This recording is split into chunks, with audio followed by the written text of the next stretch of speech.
Well, hello. Today, what I'd like to do is revisit a former pen. So, this is what I call my survivor pens. These are pens that I've kept for at least 4 years. And it has to have, not only I've kept them 4 years, but it has to have been at least 4 years since my last review. And this is one of the pens that survived. One of the things I noticed is I kind of got scattershot about doing reviews back in 2015 for a little while there. I'm sure I was busy, school and all that. I know how that is, and back then I wasn't so good at, especially if you look at the quality, but I also wasn't so good about batch filming.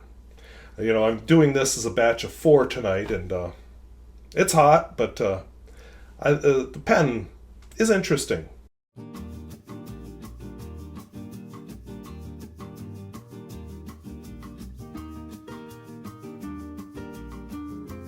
So if videos like this interest you, where I talk about fountain pens both new and old and at all price points, I would invite you to subscribe.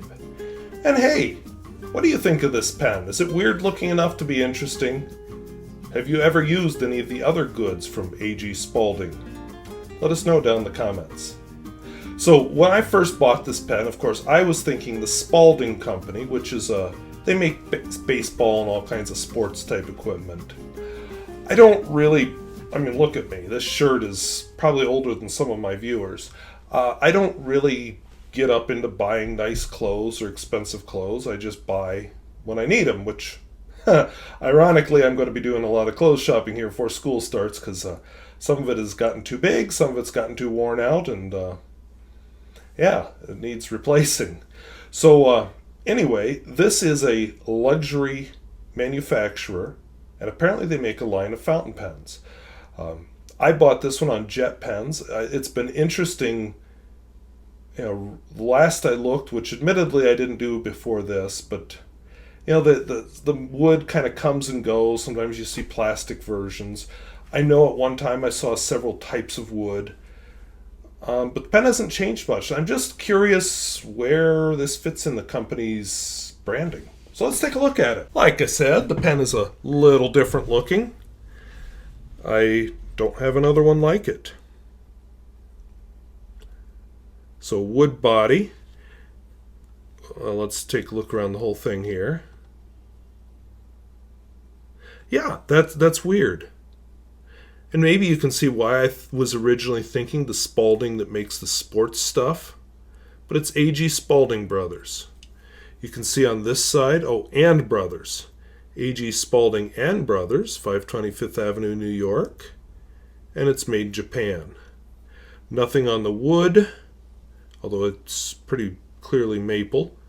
And then we've got plain finial, plain finial. Inside we've got a really super small section. And the nib, I don't remember having a nib size choice when I bought this. But it's actually branded AG Spalding and Brothers, and then a medium.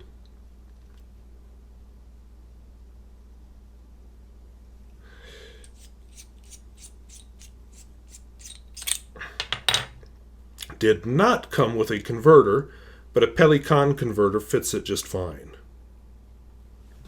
So let's ink it up with something exciting. At the time of this filming, I'm having a little trouble over Bordeaux ink. So I think this pen is a fairly wet writer, so it should be interesting to see what it makes of this ink. I know I've had a variety of different inks in it. I know one of my favorites to have in it was Noodler's Navy. So this is Califolio Bordeaux.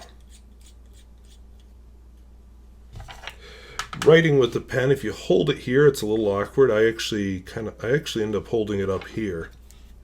One thing I think this settles, even in a wet pen like this, the Califolio Bordeaux is definitely pinkish.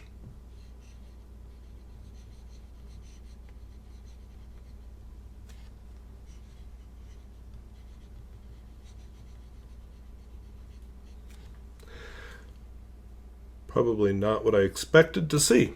Alright, this nib is not a flex nib.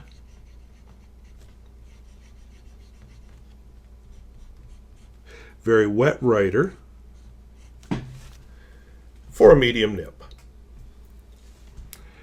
And it shows up again, not a special grind to it or anything.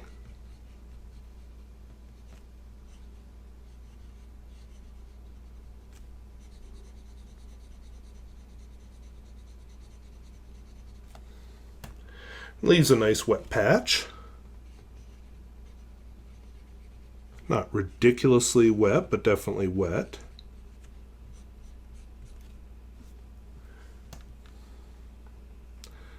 And reverse writing.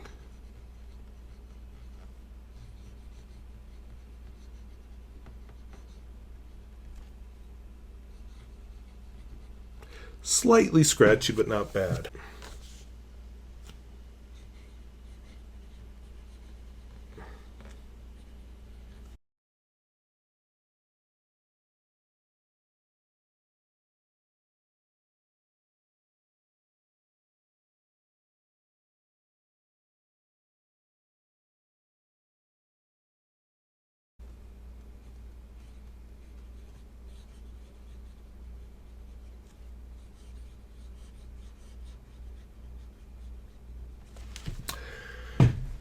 You know, it makes a sound. You can hear that it's going across the paper, but it feels very smooth, not gliding. You know, you've got enough friction there that you've got control over it. And you know, you really get comfortable writing with it like this, and it sits here very nicely.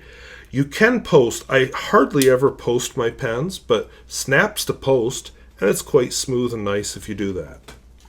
So now we'll do the world famous Peer Gustafson test.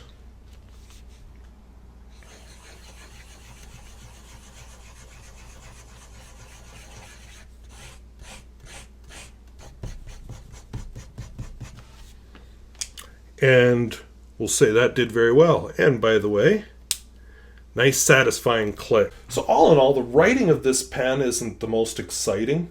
I think, honestly, the reason it's still in my collection, not in my pile of pens I'm going to give away or sell, is it's just so unique. And when I do ink it up, it's kind of fun in its own way, just because it is unique. One last test I always like to do. Went on a little tight, but it fits right in there.